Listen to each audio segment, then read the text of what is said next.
Hey, this is Bryant Arnold, also known as Dragon from Skinwalker Ranch, and you're listening to That UFO Podcast. Hi everyone, and welcome back to That UFO Podcast. My name is Andy, and joining me for this breakdown, summing up the news from the last few weeks at the end of August 2022, is Daniel Zetterstrom. Dan, full name, how are we? Full name, does that mean I'm in trouble? Not yet. But yes, Dan, lots to talk about, to the point we've actually got rid of some news because over the last couple of weeks, so much has happened in the world of UFOs that some of it's not really relevant anymore. And even as we planned on recording this at the start of the week, there has been, two breaking kind of news stories that are worthy of slipping in and talking about as well. I think the best place to start at the top, and I could have picked either or, is the Drive Warzone article, which the title of was Video of Mysterious Drone Swarm Over Navy's Most Advanced Destroyer Released. And this is an incident that occurred off the coast of Southern California, dated April 2019, notably Notably, it was one of several incidents that happened then, and we hear about these happening all the time, daily, weekly, so that's no surprise. Dated April 2019, it has a video, and it was of a drone that was spotted by a Snoopy team. And we've heard about those Snoopy teams being the teams that go on deck during incidents and data collect, basically, on something that may or may not be happening over and where it shouldn't be, basically. Enemy incursions, potentially. And apparently they're not given tripods by the shakiness of the video. Yes, it's very much. I mean, it looks like someone's ran outside with a mobile phone, doesn't it? And yeah, we're going to talk about another mobile phone video in a minute, but it's got its pros and cons. So again, it's being labelled a drone, and I see some people online unhappy with that, but I don't think it's unfair, because just because we're calling it a drone doesn't mean it's still not a UFO, because, I mean, drones can be UFOs. It kind of goes hand in hand, doesn't it? That we're not saying it's not alien or non-human, it's just something we don't know what it is. Yeah, precisely. You know, we use the word drones for things that we send to other planets. There's human-made is the phrase that we want to kind of watch out for. And even then, if something exhibits one of the 5 observables or multiple of them, it just raises questions about the technology that drone is using. And even if it is a human-made drone, what's the origin of the drone? This goes back to the US hearings where they said that a similar event happened and therefore it must be drones. But that's not necessarily a well thought out approach, right? Because just because it's similar, a light in the sky can mean many different things. It doesn't have to be a drone. That's just the current kind of language that we use to talk about these things. Well, in this particular incident, there were 6 UAPs documented. This was received after a FOIA request, and the video was released. It was the USS Zumwalt. Am I pronouncing that correctly? Zumwalt? I think so, yeah. Zumwalt, something like that. Zumwalt, yeah. USS Z. Yeah, the USS Z destroyer. It'll be in the description anyway. Have a check of that. The video is pretty interesting in the sense that we get quite a clear capture of an object, or it seems to be one solid object with 4 clear lights. Yeah. And I don't know whether it's the camera or not, but they seem to be different colors as well. Yeah, that's right. Drones will have kind of object avoidance systems, and they tend to have a different colored light that are on the tips of the propellers and things like that. It looks pretty straightforwardly a drone, to be honest, but it does have to be noted that we're talking April 2019, and up till now we've been talking about the June-July event series in 2019 with the Omaha and the USS Russell. Yeah. And I certainly did. I think a lot of people are taking it as the same event series, and actually, it's not. It's almost a bit of a distraction. Yeah, I think it's got to be filed under interesting, but we can't say what it could be. People focus on the lights, and I've seen a lot of people asking, even people who maybe aren't really into the UFO subject but have caught on to the article, why are those aliens over here shining their lights and stuff? Well, whether it's human, non-human, whatever it may be, or something in between, the lights would probably indicate at this point that it wants to be seen.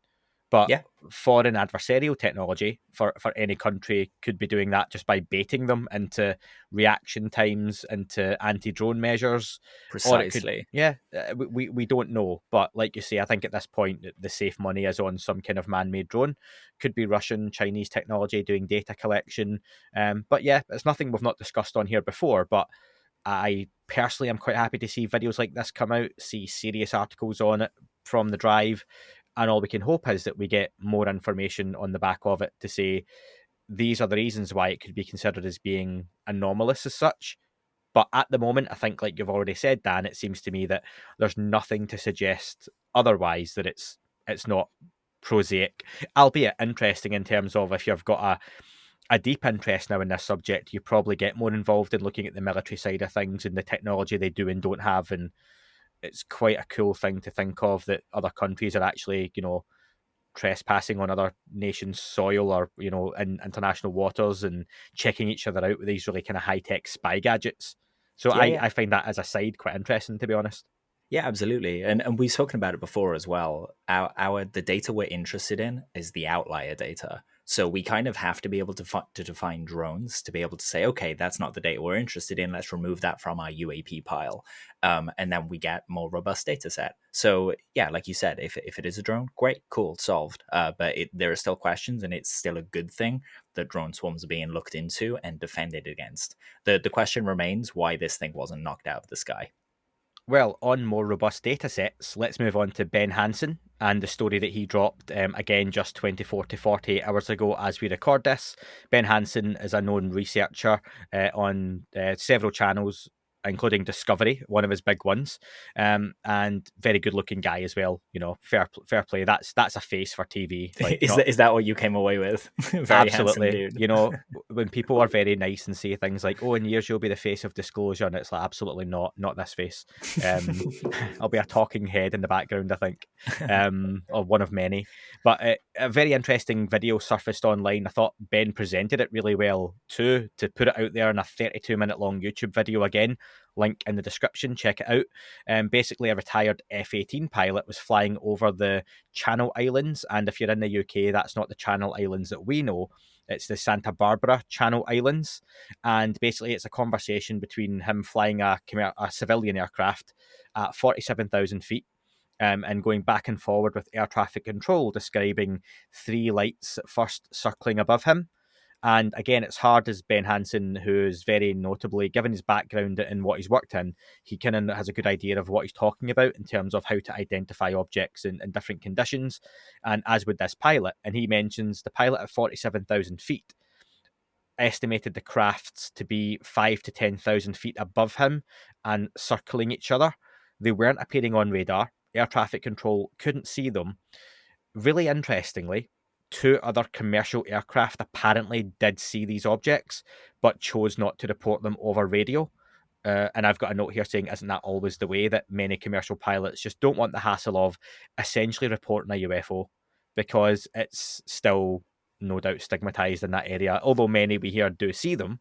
I have family who have air traffic control backgrounds, and again, yes, they are reported. And it's disappointing, I suppose, that they don't. But I can see why a serious pilot on several £100,000 and dollars a year, working their way through the ranks, just wants to get on with their job and would rather not end up on Fox News or TMZ or an article like this with their voice over the radio and being questioned about it, because maybe they don't have an interest in it. Dan, what are your initial thoughts on this? And then we can talk a bit more about the videos that accompanied as well. Yeah, for sure. So initially the other pilots not reporting it kind of brought to mind Kurt Russell and the Phoenix Lights, where he experienced them, but actually he didn't kind of acknowledge that until years and years later when he saw it on TV, and he was like, "Oh yeah, I was in that plane." And that's really strange that he kind of forgot that. But it seems that there's kind of a cognitive process that happens with experiences. So the other 2 pilots could have experienced something similar. But years ago, we wouldn't have had a report from any of the pilots. Whereas now I think this is a really encouraging sign that the stigma is lessening, and Ben didn't need to go through the FOIA process to get this data. He just had it available, and people are willing to talk about it now. This is the direction we wanted everything to go. So whether it's prosaic or whether it's not, doesn't really matter. The fact is, we need to be talking about these things so that we can solve them. With this, we do get a video accompanying it. The video itself is very unspectacular because you can't actually see anything on the video, Dan, if I'm correct, of what the pilot is describing. What you see in the video is some stars. And to the left-hand side of the video, and me being very technically limited with this sort of stuff, but even I've had this conversation with you before and I brought it up to you in chatting privately, it looks like the infrared sensors on the camera that are reflecting on the glass rather than those flashing lights being an anomalous object. So what is actually being described isn't being picked up by the video. It's just an iPhone. And Ben Hansen himself says that. So I think that'll probably hopefully be cleared up in the coming days, that the actual video itself isn't actually any use other than confirming location, where Ben Hansen shows that because of the lights and the pattern on the ground, we can tell they're about X distance from this part of downtown Los Angeles, for example, is kind of what he says. So the actual video, though, doesn't really help. However, the corroborating data around it, including the testimony, we've got the exact location. It's pretty interesting, and it's one of those where if we could get the quality of video we had from the Drive article, along with the quality of data we had from this incident, you'd probably have a much more rounded and better case. And it's just always, we never quite get that hand in hand, do we, of both? No, exactly. We tend to have like radar or video or testimony, and really we want more than that kind of single source data for the cases. What I really liked about this is that when Ben was presenting, he went through the prosaic stuff. You know, he checked the flights, he found the flights that would be in the area, and that gave him a number of leads for the investigation. But it also, whenever people send me videos of lights in the sky, my first question is, did you check for satellites? Did you check for planes? Because these things look weird sometimes in the sky, and we never quite know what we're looking at. And unless someone's done that, I tend, to just kind of switch off to it, because, they're the very basic things. So I really love that Ben took that approach. And yeah, you're right. It's unfortunate that the video doesn't really show much. It's just the infrared flood illuminators for the autofocus in our phones. But hey, a lot of people have learned about that now, and we won't be tricked by that again. But what I would emphasize is that folk like, Mr. West, he identified that it was the autofocus lights, and that's fine.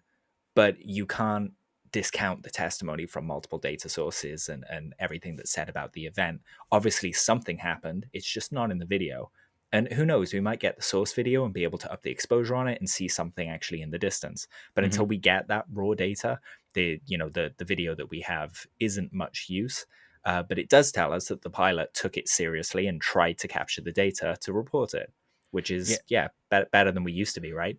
Yeah, and as Ben Hansen presents this and comes across really well in how he presents the data and talks about it, he said he was still getting calls at that point. He was still talking to witnesses, others who are involved, and potentially trying to get more people to come forward who may have seen these or have additional data. So hopefully in the coming days, because there's not really been many updates since, but it has literally just been the last 24, 48 hours, both of these cases dropped online. So really happy with those. But again, it's just like more data would be fantastic to either eliminate what these may or may not be. I think the first with the Warzone one more than likely seems to be drones, man-made drones, and it's just a military thing. But secondary, this Ben Hansen incident, just given the height those drones are at, he talks about the types of aircraft that would normally operate at those heights, and that I think what was really interesting, and thinking back to having watched Top Gun Maverick recently, fantastic movie. If you haven't seen it, people have to go and see it. Even if you don't like the first one or don't like Tom Cruise. Can we mix Tom Cruise? Can we mix Top Gun and Nope, maybe, and get a movie, something like that? That would be good. Yeah, that'd be good, right? Probably Independence Day. True. Yeah. But the Ben Hansen incident, he talks about how the aircraft that would operate at an altitude of around 60,000 feet, he names them, and he knows them far better than I would. And he says they normally have turning circles that can be state-wide because of the speeds they're expected to operate and fly at. Yeah. So the way these objects are being described as moving around each other as they fly along, he said, just aren't normal.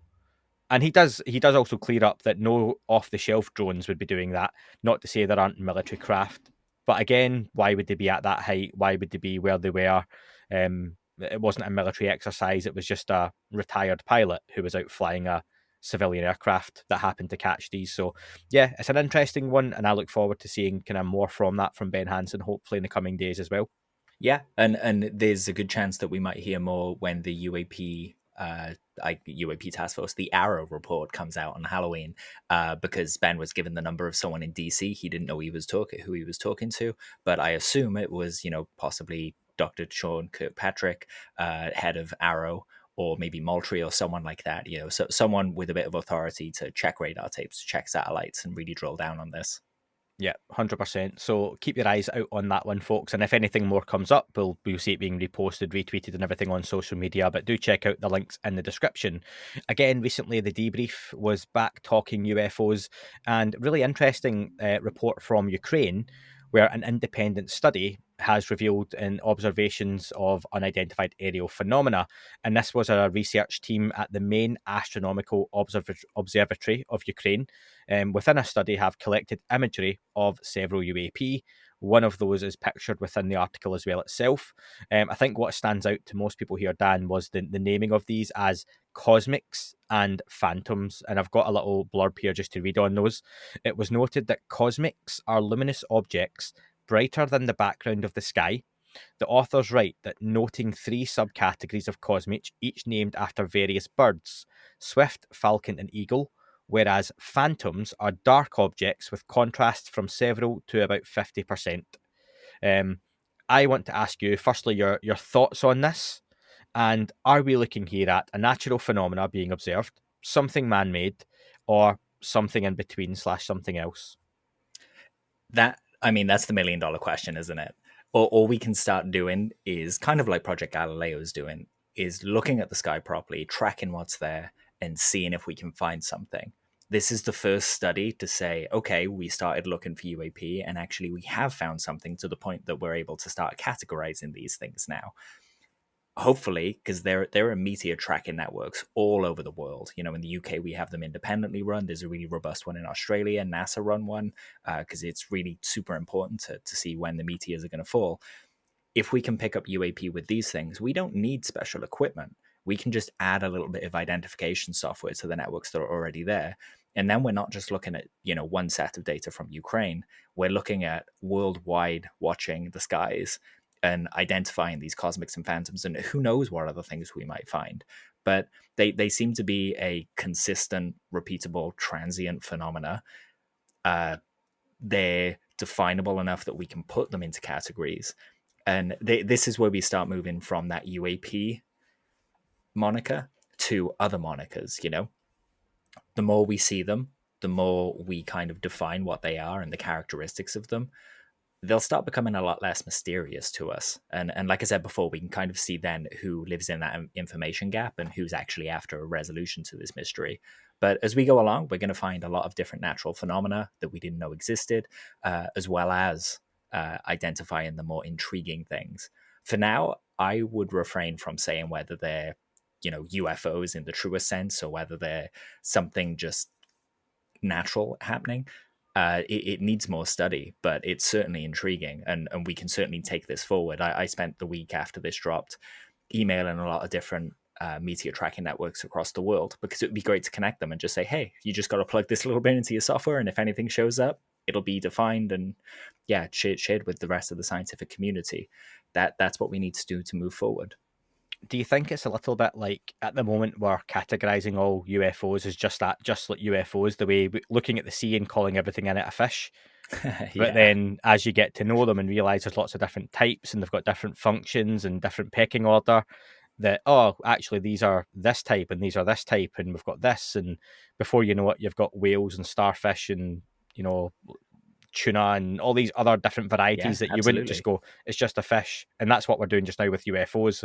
There's something, we don't know what it is, it's unexplained, but as we get to know it, and this, like you say, is the first step where an independent observatory has observed something, and people like to argue generally that why aren't we seeing all these UFOs? We weren't really looking. That's not what we were looking for. Just because a telescope's pointed at the sky doesn't mean it's looking for UFOs. And the same with anyone else out there with a smartphone. Why aren't all these people taking pictures of UFOs? Well, most of them aren't looking because they're looking down on Facebook or Twitter or Instagram. Get off social media and have a look up at the sky, and maybe you'll see something else, see something more. And maybe that's the first step where more observatories like this go, actually, we've had a look and found something interesting. And that's where they can get more funding and they can continue the study and they can look further. Because without that extra funding and time and resources, they're not going to be able to expand and get better data, are they? No, and that's the wonderful thing about this. There's a paper there that people can read. They can take the work, they can try it out. And fact of the matter is, some of these things were moving in excess of 30,000 miles per hour. So wherever is there, when we take a picture with our smartphone, it tends to do a long exposure of say 10 seconds, maybe more, and then it'll kind of scrub out the things that aren't in front of it for that entire duration. So if something moves through the frame at 33,000 miles per hour and it's only there for a split second, your phone's not going to keep that in the picture. It's going to scrub it out. So we kind of need all of these tracking stations to just open up their aperture a bit on what they're looking at and to define these really fast transient events so that we can see, the quote from the paper is that they saw flights of single, group, and squadrons of the ships. Squadrons, that's really intriguing. Squadrons of ships traveling at 30,000 miles per hour. It's great to see scientists looking at this, and I can only encourage anyone listening, if you work at a meteor tracking station, let's help them out. Let's get in touch with them and adapt this worldwide.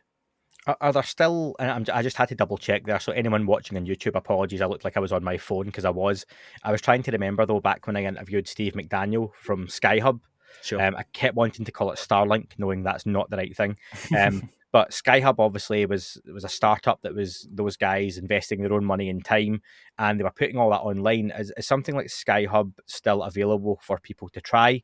Or, yeah, I think, was it the Vault or Scout was coming from To the Stars at one point, where people were going to be able to track en masse UAPs. What can people do now, though, on their own time, their own money, their own budget? I get it's a very difficult time financially for the world, but can folks still do that and get involved? Yeah, so Skyhub has gone away, but a bunch of people picked it up. Richard G. Hopf and a load of other people picked it up. It's now called Sky 360, so you can buy hubs from them that will point at the sky and track them. But these meteor networks, they literally have the kit already set up. All you need is a webcam and point it at the sky, So you could, at the very least, do that.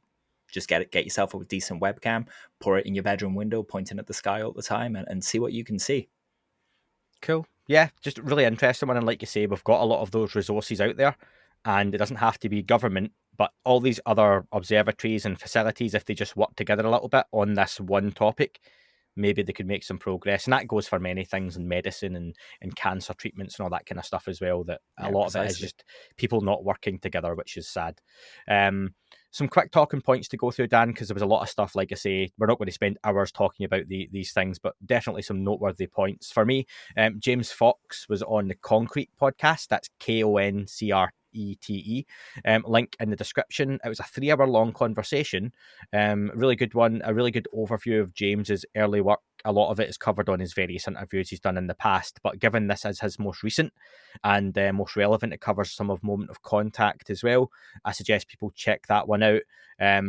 He talks about the videos that people have. One part I found particularly interesting was talking about the videos that people have seen that haven't been released, whether that's within briefings or congressmen.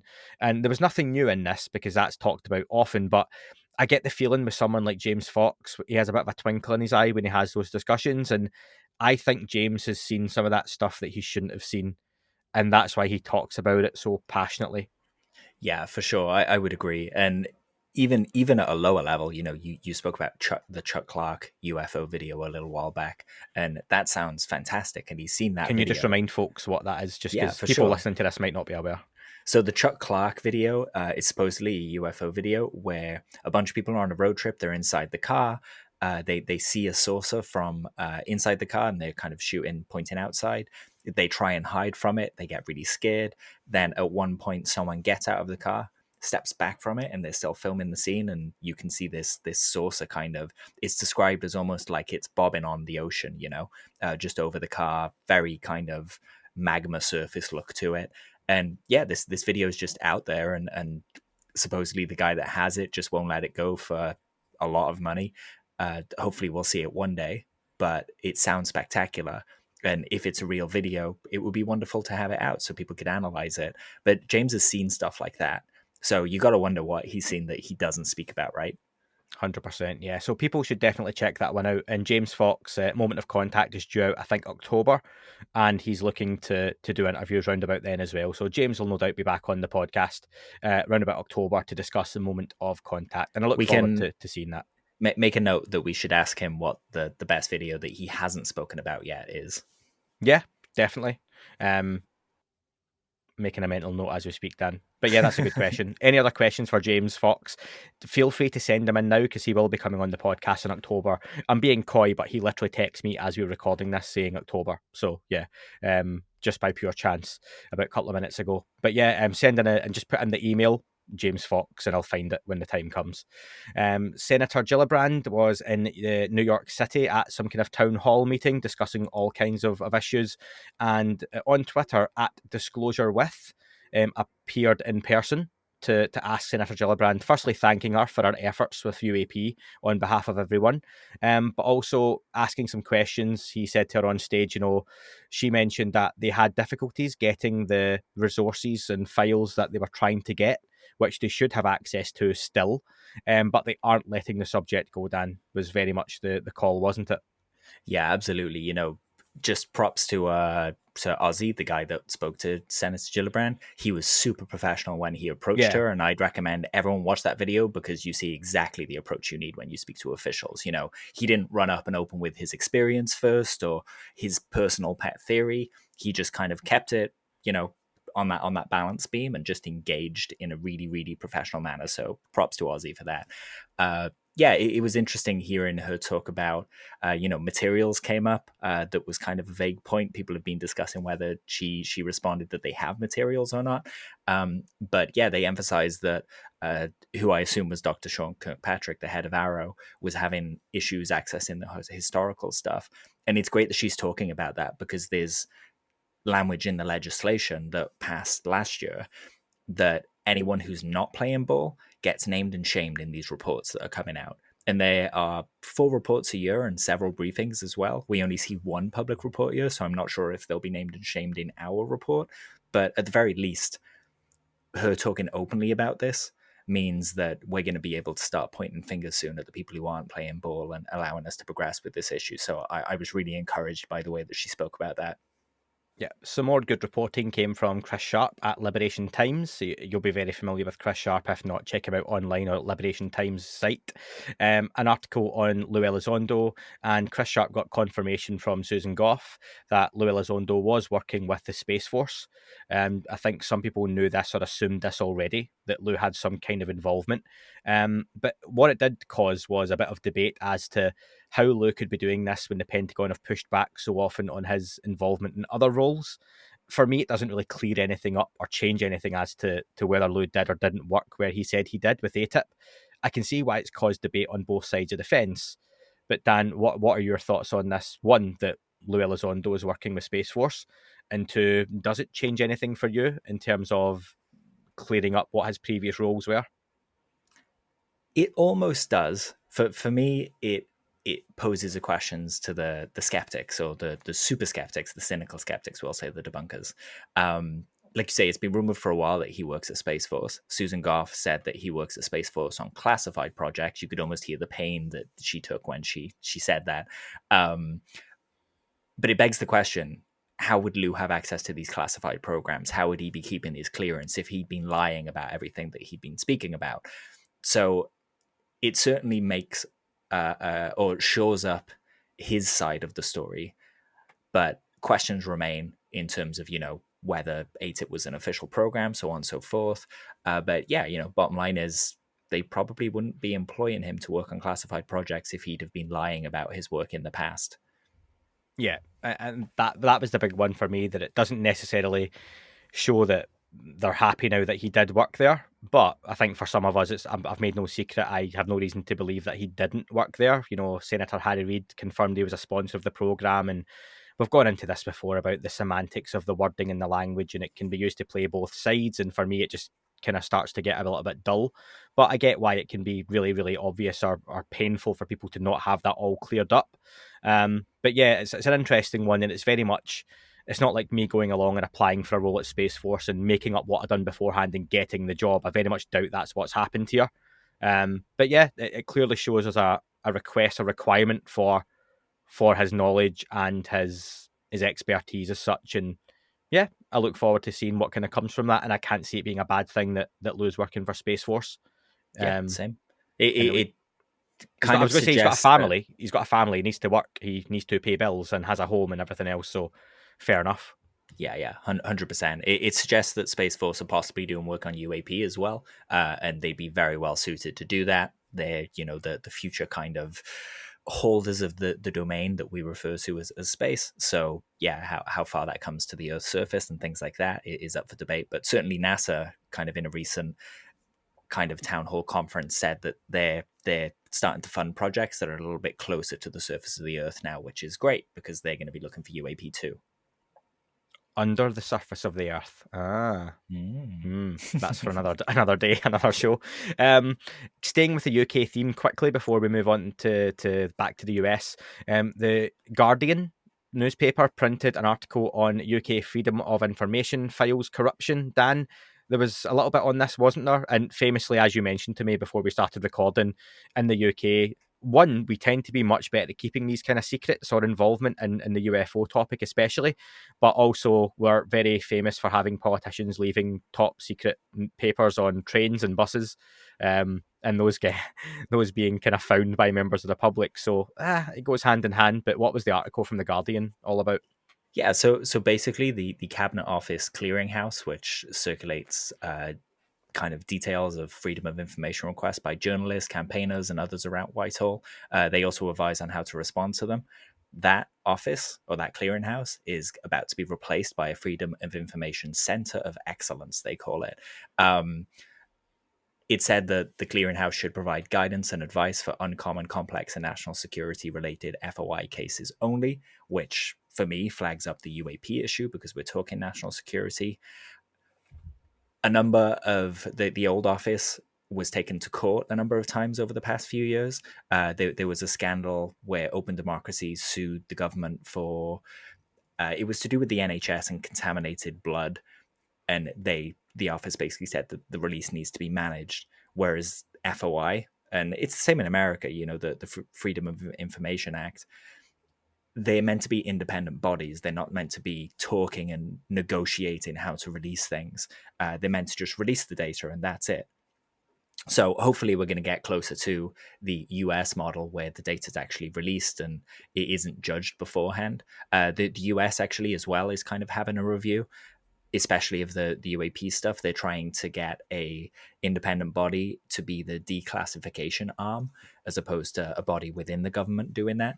So yeah, hopefully both of those things happening at the same time means something for the UAP subjects and we just start hearing more. I know a number of us from UAP Media UK have put in freedom of information requests about the Calvin image.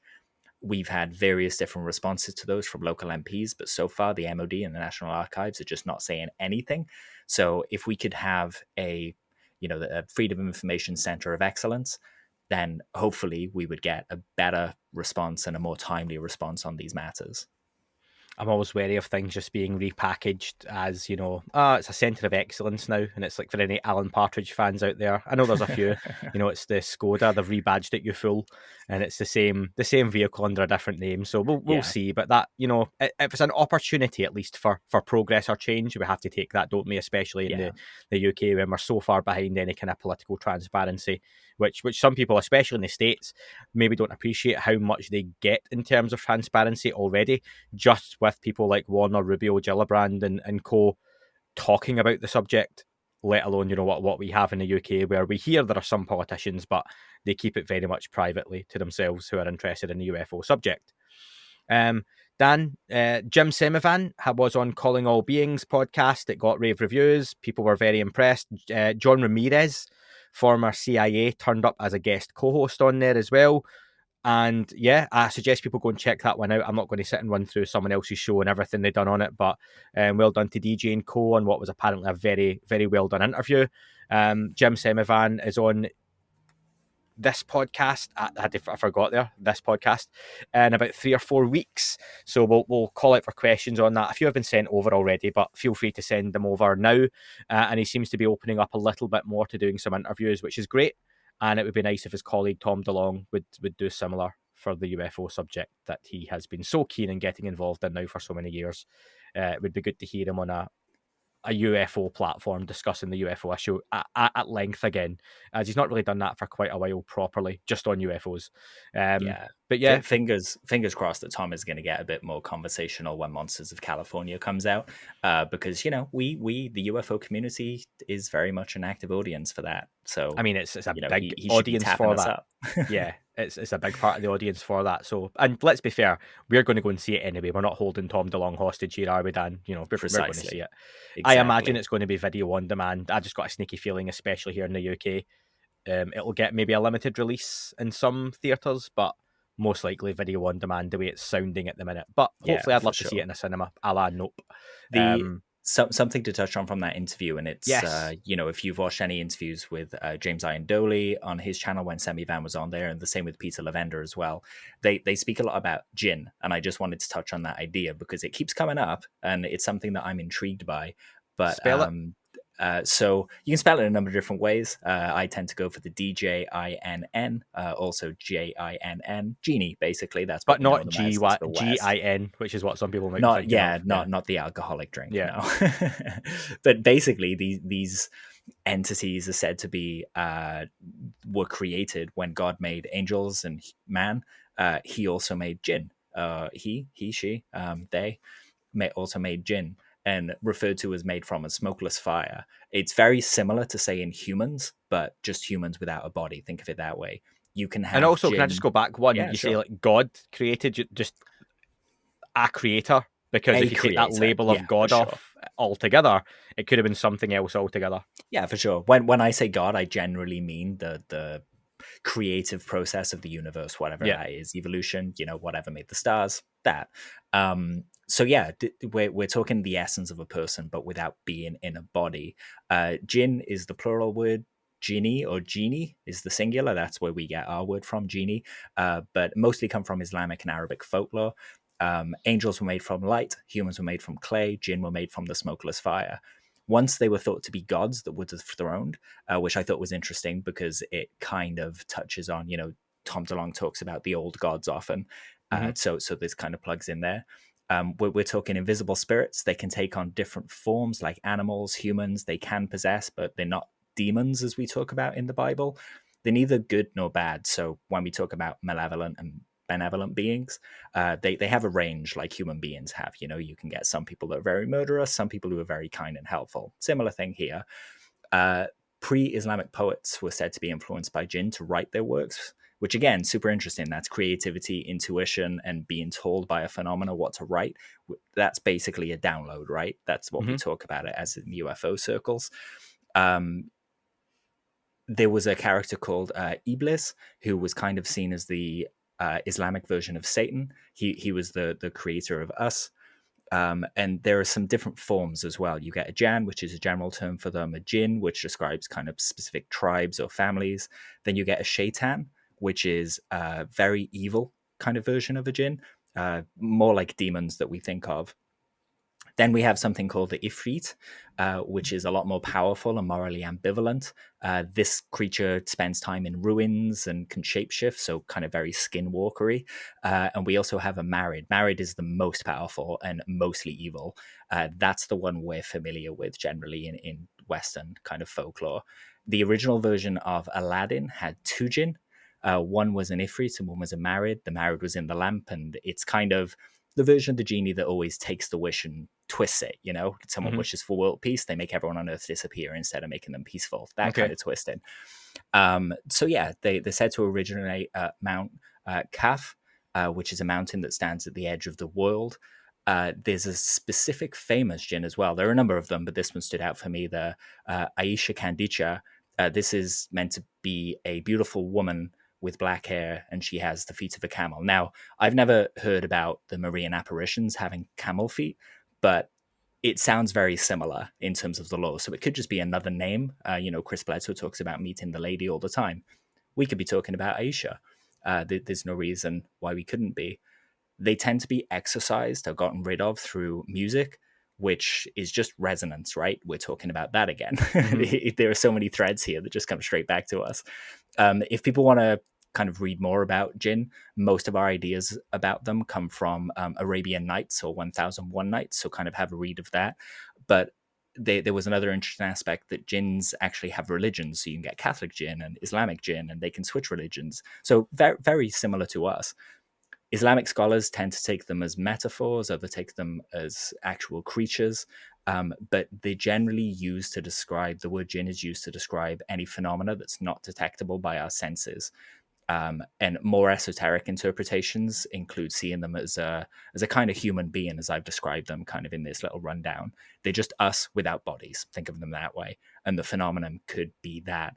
If anyone's watched Ms. Marvel recently, Jinn plug in there. So that's kind of a little, a crash course in Jinn as well. But yeah, there's the real untold story is there's a non-human intelligence living with humans on planet Earth, and Jinn kind of fit a lot of the descriptors for me. It's interesting that it's come up a lot through interviews and that it's on the minds of people like Semivan and Lavender. For me, that makes it worth reading about. So yeah, hopefully that's given people a little bit more background on the idea of Jinn, and they can go and kind of learn a little bit more now. And follows on with the Bigelow statement about they're already here, they're under our noses. And so again, folks, go check that one out, Calling All Beings. Link will be in the description, and make sure you give DJ and Co a like and a subscribe as well, because they do really good honest work over there too. And another channel which has kind of risen to prominence quickly, but with two huge names, Bryce, Zabel and Ross Coulthart, had their documentary recently, which had a lot of kind of Bet Sphere type chat on it, and we talked about it on the breakdown with Nathan. What actually seems to have had a far more positive, overwhelmingly positive reaction was their follow-up to it, Dan, where Bryce and Ross have basically given some context and background to the piece and maybe addressed some of the more dramatized sections and some of the parts where people were left a little bit wanting. And it's given a lot more clarity, and it's more well-rounded, isn't it, as to why that final production came out the way it did. And it's not just an accompanying piece, but I think it's one that people probably have to go and look at now, and it's probably better than what actually was produced on the 7 News. Yeah, I would definitely agree with that. Ross kind of characterized the 7 News piece as the one for them, and the one that they've just put online is one for us. Their full interview with Garry Nolan is up as well, and yeah, I'd say that these are required viewing. There's more Ross, there's more Bryce present, less fanfare about them being released, but a lot more in line with what I expected from them. They always produce quality things, and the Sphere thing was a little strange for me, but yeah, those two pieces were excellent, and they'll be linked down below, so give them a watch, and yeah, I think people will really, really enjoy them.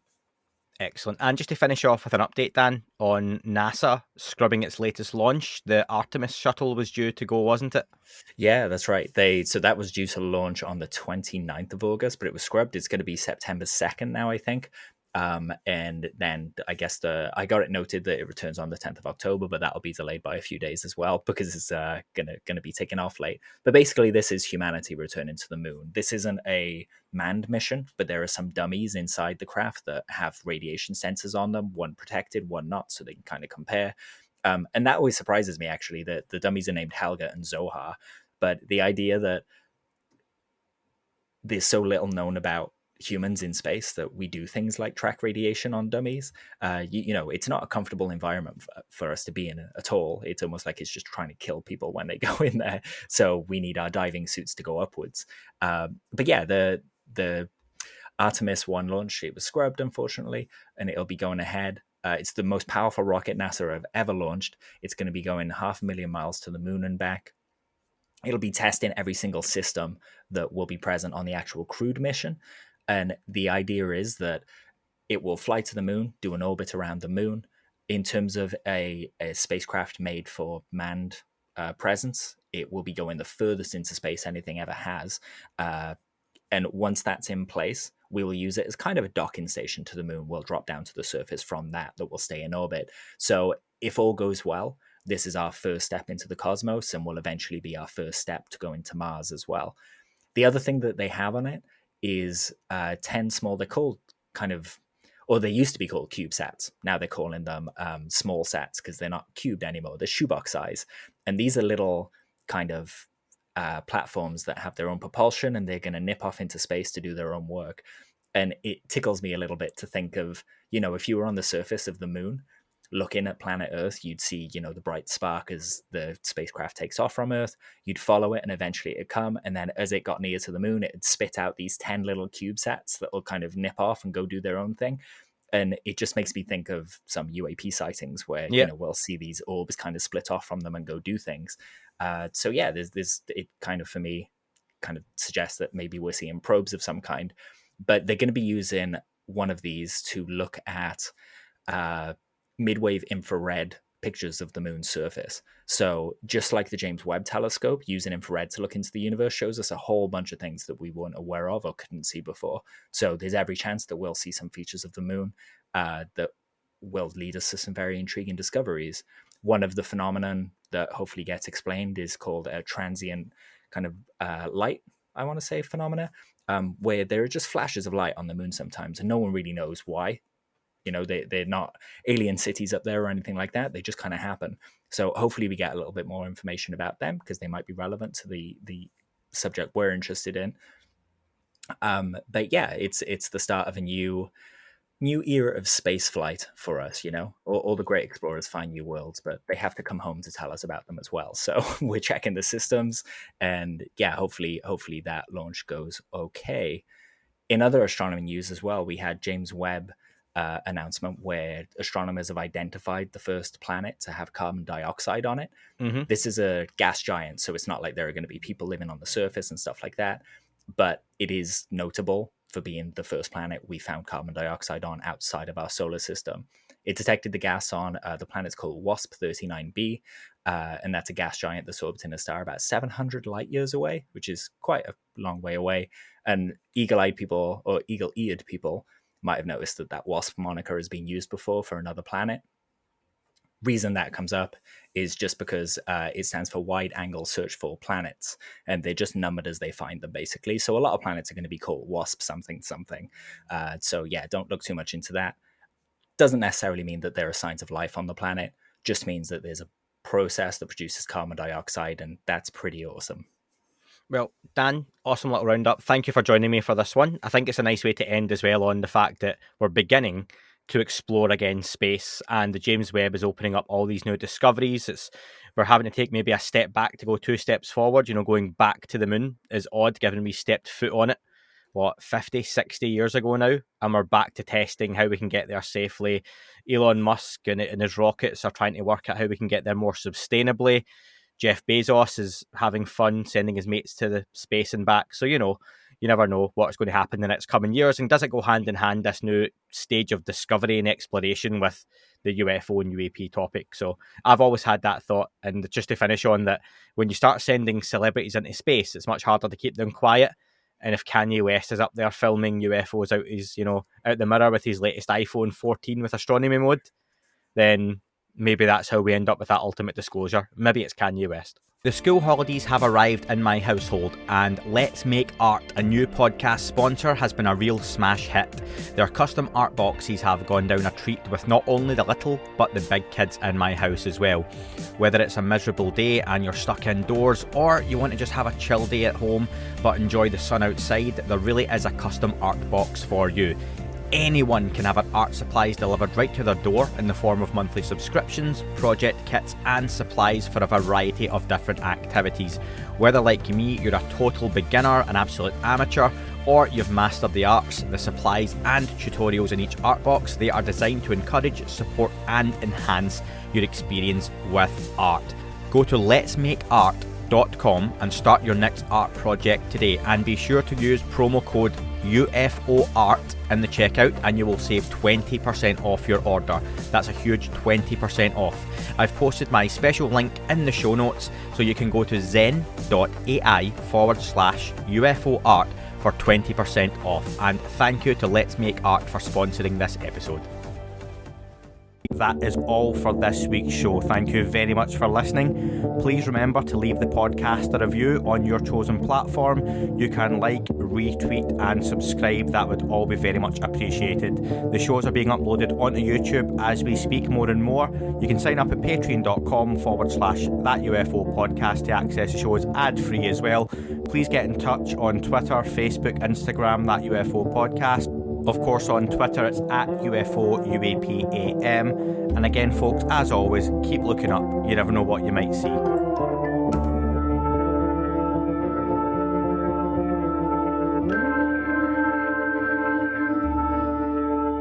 It wasn't a tic-tac and not quite a saucer, more like a hubcap designed by Chaucer, a little baroque and quite steampunk, like Alice was playing bass for the Parliament of Folk. The little fucker hovered right outside of my window, and when I shoved out the screen, he made it an issue. I don't think he expected me to see his ass, but I'd had some champagne and smoked a little grass.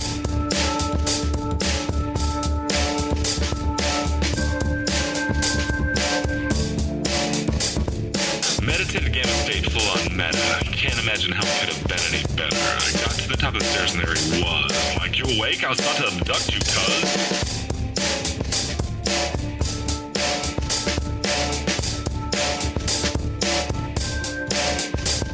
I jumped back and nearly kissed myself, and I climbed out the window after the elf, and I woke up in my bed and there was something on my head and everything was weird and everything was red. And I called up my boys, they thought this was noise, they thought it was a dream, they thought it was my toys, they thought it was my problems, and they think I should seek therapy, and I don't know what it is because it doesn't really scare me.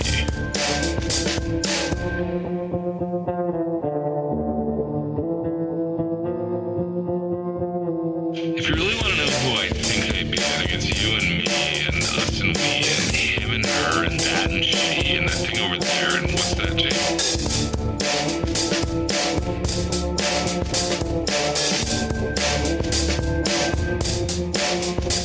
But if we're being serious, open your mind, consider your heart, consider time, consider your space, consider your lies, consider your life.